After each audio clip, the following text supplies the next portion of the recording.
Good morning students and everyone. NEET 2025 का registration form आ चुका है और आप लोग बेटा उस फॉर्म को फिल करने को लेकर के जो फॉर्मेलिटीज हैं, जो डॉक्यूमेंट्स हैं, उनको कलेक्ट करके आप उसे भर रहे होंगे। हड़बड़ी मत करिएगा फॉर्म को अपलोड करने में। सबमिट करने से पहले एक बार खुद क्रॉस चेक करिएगा और हो सके तो अपने पेरेंट्स से या भाई से या किसी गार्जियन से भी चेक कराइएगा, जिससे कि कोई कमी न रह पाए। क्योंकि करेक्शन विंडो खुलने पर बड़े लिमिटेड चीजों में करेक्शन करने का मौका मिलता है, इसलिए फॉर्म को बड़े ध्यान से भरिएगा। दूसरी बात यह है बेटे कि जब आप फॉर्म भर रहे हैं तो उसमें इंपॉर्टेंट डॉक्यूमेंट्स क्या हैं, इसकी ही चर्चा हम लोग इस वीडियो में करेंगे। तो मेरा आप सभी को बेटा सजेशन है कि इस वीडियो को एक बार आप एंड तक देख लीजिएगा और जहां पर आपको कोई डाउट लगे तो कमेंट बॉक्स में आप मुझसे पूछ सकते हैं।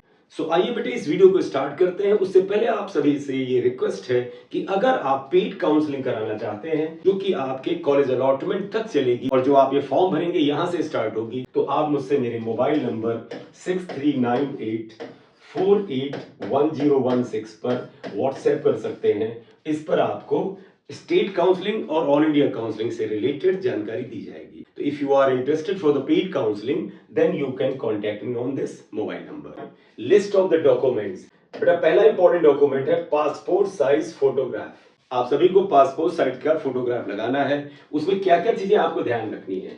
एक तो जिस जगह पर इस फाइल को अपलोड करेंगे उस फाइल का नाम आप लिखेंगे। आप अपने नेम के फर्स्ट 2 लेटर्स लिखेंगे। जैसे मेरा नाम एम सिंह है तो मैंने एम सिंह से फर्स्ट 2 लेटर्स MS उठा लिया है। आपका नाम अभय हो तो ABHAY, इसमें से फर्स्ट 2 लेटर AB उठा लेंगे। बेटा आप जितने भी डॉक्यूमेंट वहां पर अपलोड करेंगे उसकी फाइल का एक नाम आपको लिखना है। First 2 letters of your name, फिर गैप दे दीजिएगा और आगे फोटो लिख दीजिएगा। This is the file name, right. आपका जो पासपोर्ट साइज फोटोग्राफ होगा ये JPG या JPEG फॉर्मेट में होगा और इसका साइज जो है बेटा 10 KB से 200 KB के बीच ही में होना चाहिए। रिसेंट फोटोग्राफ होना चाहिए that should be taken after 1/1/2025 यानी 1 जनवरी 2025 या उसके बाद का खींचा हुआ फोटोग्राफ होना चाहिए। और बेटा जो फोटोग्राफ आप खिंचाएंगे उस पे आपका नाम क्लियरली मेंशन होगा। जैसे बेटे आप पासपोर्ट साइज फोटोग्राफ खिंचाएंगे तो वो जो आपका फोटोग्राफ है उस पे आपका नाम और जिस डेट को आप खिंचा रहे हैं वो डेट वहां पर इंडिकेट होनी चाहिए। तो indicating clearly the name of the candidate and the date of the taking photograph. तो आपका नाम और जिस डेट को फोटोग्राफ लिया जा रहा है वो आपके फोटोग्राफ में बाकायदा मेंशन होना चाहिए, वहां इंडिकेट होना चाहिए। No cap. फोटोग्राफ जब आप खिंचाएंगे तो कोई टोपी ओपी मत लगाइएगा। नो गॉगल्स, काला चश्मा वगैरह मत लगाइएगा। बिल्कुल भी रंगबाजी वाली ये चीजें वहां पर अलाउड नहीं है। आपका फोटोग्राफ रिजेक्ट कर दिया जाएगा। इवन फॉर्म भी रिजेक्ट हो सकता है। तो नो कैप, नो गॉगल्स। हाँ, आप नेचुरली रेगुलरली स्पेक्स लगाते हैं, चश्मा लगाते हैं, तो उसको लगा के फोटो आप खिंचा लीजिएगा। 80% face coverage, white background and clearly visible. आपका फोटोग्राफ क्लियरली विजिबल होना चाहिए। बैकग्राउंड व्हाइट होना चाहिए, ये नहीं कि कलर्ड पर्दे वगैरह पीछे लगे हुए हैं। तीसरा, जो फोटो का साइज है, जैसे ये साइज है, इसके 80% पार्ट पर आपका फेस होना चाहिए। ये आप फोटोग्राफर से बता दीजिएगा कि थोड़ा सा क्लोजअप फोटोग्राफ लें। चश्मा अगर रेगुलर यूज करते हैं तो उसे लगाएं, मैंने आपको बता दिया है पहले। Polaroid and computer generated photographs are not accepted. अगर आप पोलरॉइड से या कंप्यूटर जनरेटेड, AI से जनरेटेड, कंप्यूटर से जनरेटेड फोटोग्राफ आप मत लगवा लीजिएगा। नॉर्मल ढंग से जैसे फोटो क्लिक की जाती है कैमरा से, वैसे ही क्लिक करके फोटोग्राफ लगाई जाएगी। If photograph is unclear, does not follow these instructions, then liable to be rejected.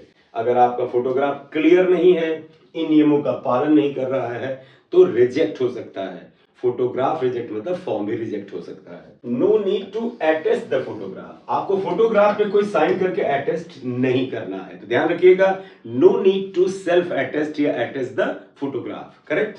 तो जो फोटोग्राफ आप पासपोर्ट साइज का लेंगे इसकी आप 10, 12, 15 कॉपी बनवा लीजिए। मैं तो कहता हूं 20 बनवा लीजिए, क्योंकि आपका अगर एडमिशन हो तो एंड तक जब आप कॉलेज में एडमिशन लेने जाएंगे वहां भी काम आएगा। 15-20 फोटोग्राफ बनवा के रख लीजिए, अभी इनकी जरूरत आपको कई बार पड़ेगी। पोस्ट कार्ड साइज फोटोग्राफ, इसका साइज जो होगा 4/6 इंचेस का होगा। कलर्ड फोटोग्राफ यहाँ पे मांगा गया है। हालांकि जो पासपोर्ट साइज फोटोग्राफ है, जो पहले ऑप्शन में पड़ा था, वो भी आप कलर्ड बनवा लें तो अच्छा रहेगा, लेकिन वो ब्लैक एंड व्हाइट भी चलेगा। मैं अपनी साइड से हमेशा कहता हूं कि कलर्ड फोटोग्राफ ही बनवाइए, ब्लैक एंड व्हाइट का जमाना जा चुका है। तो ये फोटोग्राफ तो मैंडेटरी कलर्ड होना चाहिए विद व्हाइट बैकग्राउंड। फोटोग्राफ का जो बैकग्राउंड है वो सिर्फ व्हाइट ही एक्सेप्टेड है। इसकी भी 4 से 6 फोटोग्राफ एनटीए कहता है, आप रख लीजिए। तो इसकी भी आप 4, 6, 8 फोटोग्राफ बनवा के रख लें। जेपीजी जेपीईजी फॉर्मेट में फोटोग्राफ बनेगा। इसका साइज भी बेटा 10 से 200 केबी के बीच होगा। फाइल नेम आपको जरूर लिखना होगा, अपने नेम के फर्स्ट 2 लेटर्स, जैसे मैंने यहाँ एमएस लिख दिया, एम सिंह का, फिर आप बीच में स्पेस दे देंगे, postcard photo, name and date of clicking photograph. तो बेटा ये जो आपका पोस्ट कार्ड साइज फोटोग्राफ है, इसमें भी आपका नेम जो आपके फोटोग्राफ पर होता है और जो डेट ऑफ क्लिकिंग फोटोग्राफ है वो भी आप बनवा लीजिएगा। अब नेक्स्ट आता है impression of the left hand, right hand fingers and thumb. Left and right hand thumb impression. इस फाइल का नाम होगा आपके नाम के पहले 2 लेटर्स, स्पेस, फिर फिंगरप्रिंट। ये फाइल का नेम है। इस फाइल का साइज जो होगा 10 से 200 केबी ही होगा। जेपीजी एंड जेपीईजी फॉर्मेट में होगी। On a white paper with ink pad. Fingerprint आप बनाएंगे कैसे बेटा? एक व्हाइट पेपर ले लीजिएगा, A4 शीट, उसके बाद आप इंक पैड लीजिए। आपने देखा होगा डिफरेंट ऑफिस में जो मोहर लगाने वाला इंक पैड होता है वो ले लीजिए। उस पे आप अपने हाथों की, जैसे इस हाथ की 5 उंगलियों को घिसिए और थोड़ा गैप कर दीजिए, मिला के नहीं, ये गैप रखिए। और जो बेटे पेपर है उसके ऊपर, व्हाइट पेपर, उस पर आप इसका इंप्रेशन ऐसे लगा दीजिए। इसी तरह से फिर लेफ्ट हैंड की उंगलियों को घिसिए, ऐसे गैप दे करके, यूं मत रखिएगा कि यूं लगा दे, ये गैप दे करके इंप्रेशन उसी पेपर पे आप लगा दीजिए। उस पेपर पे आप ऐसे लगा दें। इसकी फोटो क्लिक करें, फिर आप इसकी जेपीजी या जेपीईजी बेटा फॉर्मेट में 10 to 200 केबी की फाइल बना के अपलोड कर दें। अगर आपके पास इंक पैड नहीं है, जेल पेन से बेटे आप इंक लगा करके आप इंप्रेशन बना दीजिए। सो बेटा इस तरह से आपको fingerprint and thumb impression of the both the arms, दोनों हाथों के बनाने हैं। नेक्स्ट बेटा इंपॉर्टेंट चीज है सिग्नेचर। अब आपको क्या करना है, एक व्हाइट पेपर लेना है और सफेद पेपर पर रनिंग सिग्नेचर होना चाहिए। जैसे ये व्हाइट पेपर हो तो आप रनिंग सिग्नेचर, जैसे मैं मान लीजिए ऐसे ऐसे करूं।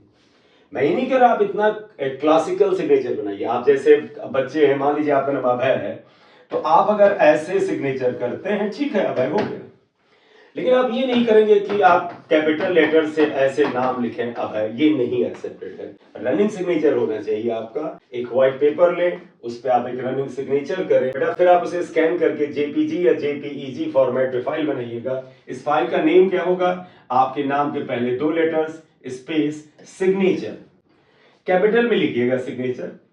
और ये 10 to 50 केबी की फाइल बननी चाहिए। इससे ज्यादा का हुआ तो अपलोड ही नहीं होगा। नेक्स्ट डॉक्यूमेंट है बेटा क्लास 10 की मार्कशीट। आपकी क्लास 10 की जो बोर्ड की मार्कशीट है, आप उसे स्कैन करेंगे, उसकी एक पीडीएफ फाइल बनाएंगे। इस फाइल का साइज होगा 50 से 300 केबी, इसलिए कंप्रेस करना होगा फाइल को। इस फाइल का जो नेम आप लिखेंगे वो आपके नेम के first 2 letters, space, class 10 marksheet, ये इस फाइल का नेम है और इसे बेटे आप अपलोड कर लेंगे। लेकिन एक चीज है बेटे कि आज से कुछ साल पहले 2016-17 के आसपास सीबीएसई बोर्ड में सीजीपीए का सिस्टम चला था। यानी कि उन बेटे ईयर्स में जो मार्कशीट थी उसमें मार्क्स नहीं बल्कि सीजीपीए दिया गया था। इसलिए एनटीए ने बोला है कि सीजीपीए कन्वर्जन सर्टिफिकेट भी आपको लगवाना पड़ेगा अगर आपकी 10th की मार्कशीट सीजीपीए फॉर्मेट में है। ऑब्वियसली बात है पुराने स्टूडेंट्स के लिए है जो कि 2016-17 के आसपास 10th किए थे। बेटा सीजीपीए कन्वर्जन सर्टिफिकेट आपसे बनेगा कहां? निश्चित रूप से आप अपने स्कूल में जाएंगे।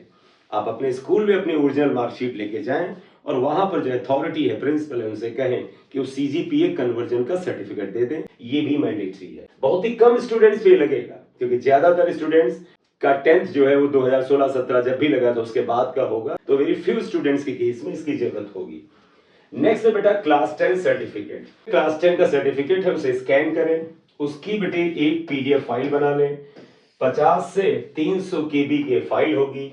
इस फाइल का नेम होगा first 2 letters of your name, space, class 10 certificate और अपलोड कर दें। अब आप में से कुछ स्टूडेंट्स के केस में है कि क्लास 10 में उनके पास मार्कशीट है लेकिन उनके पास सर्टिफिकेट नहीं है। लेकिन अगर मार्कशीट और सर्टिफिकेट एक ही है, अलग से कोई सर्टिफिकेट नहीं है, तो कोई चिंता की बात नहीं है। आप मार्कशीट का ही फोटो खींच करके आप इस मार्कशीट वाले कॉलम में अपलोड करेंगे, फिर उसको ही बेटे आप क्लास 10 सर्टिफिकेट में भी अपलोड कर देंगे। तो if you do not have certificate of the class 10 separately, तो वही 10 की मार्कशीट का फोटो स्कैन करके उसकी फाइल बना के पीडीएफ फाइल बनानी है आपको। इस पीडीएफ फाइल को यहां पर सर्टिफिकेट वाले कॉलम में अपलोड कर देंगे, ठीक है। Present and permanent address proof document. आप में से कई स्टूडेंट्स ऐसे होंगे जिनका जो परमानेंट निवास है और जहां पर वो रहते हैं दोनों एक ही जगह होगी। अगर आपके पास परमानेंट निवास है तो आपका परमानेंट एड्रेस प्रूफ आपका आधार है, आपका ड्राइविंग लाइसेंस है, आपकी वोटर आईडी, आपका पासपोर्ट, ये सब के सब एड्रेस प्रूफ में आते हैं।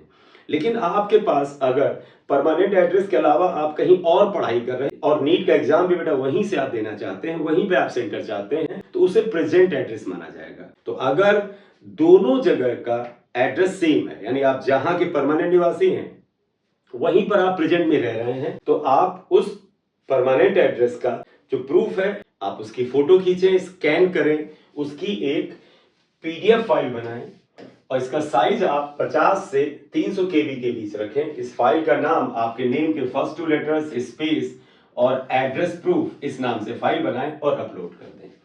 अगर आपका परमानेंट एड्रेस और प्रेजेंट एड्रेस एक ही है, वहीं पर आप रहते हैं और वहीं से आप तैयारी कर रहे हैं, लेकिन ये अलग अलग है, तो फिर आप परमानेंट एड्रेस का जो डॉक्यूमेंट है, आधार वगैरह, उसका फोटो खींच लें और जो प्रेजेंट एड्रेस है जहां से आप तैयारी कर रहे हैं उसका जो भी सर्टिफिकेट है आपके पास, उसका आप फोटो खींच करें और मर्ज करके एक पीडीएफ फाइल बना लें और उस पीडीएफ फाइल का जो साइज होगा वो 50 से 300 केबी के बीच होगा और इसको अपलोड कर दें।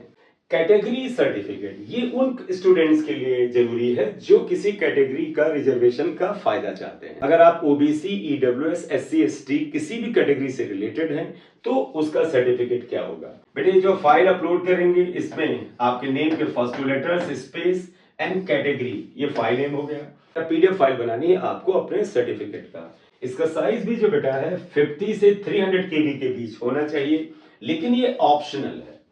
आप अगर जनरल कैटेगरी से बिलोंग करते हैं तब तो आपको भरना ही नहीं है, लेकिन अगर आप SC, ST, OBC, EWS category के विद्यार्थी हैं तो आप चाहें तो इसका सर्टिफिकेट अपलोड अभी कर दें, अदरवाइज ना करें। जिस समय आपकी काउंसलिंग होगी उस समय आपको उसका ओरिजिनल कॉपी वहां पर प्रेजेंट करनी होगी।